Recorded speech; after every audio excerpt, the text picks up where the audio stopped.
গ্রাম মানেই হচ্ছে সৌন্দর্যের নীলাভূমি। গ্রাম মানেই হচ্ছে এক অন্যরকম শান্তি, যদিও সেটা সাময়িকের জন্য, খুব দীর্ঘদিন বসবাস করার জন্য মোটেও নয়। যদিও গ্রামের আলো বাতাস সব কিছুই হচ্ছে একদম ন্যাচারাল। গ্রামের ধুলোকণা আমাদের শিরায় শিরায় মিশে গিয়েছে, যদিও স্থায়ীভাবে বসবাস করার জন্য গ্রাম কখনোই উপযোগ্য না। কেন বলছি একটু পরেই বলছি। গ্রামে আপনি যাই পান কখনো মানসিক শান্তি পাবেন না।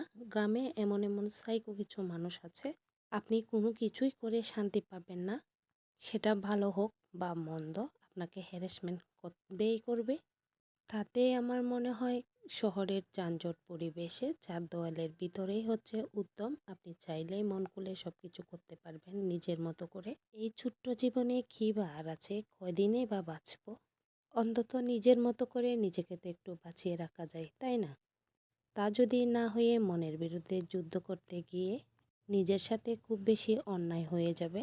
এই গ্রামটাতে আপনি ফ্রেশ সব কিছু পেলেও কিন্তু ফ্রেশ কখনো মানুষ পাবেন না, এটাই চিরন্তন সত্য এবং আপনাকে বিশ্বাস করতেই হবে। গ্রামের সব কিছু অথেন্টিক হলেও কিন্তু মানুষের মন কখনো অথেন্টিক না।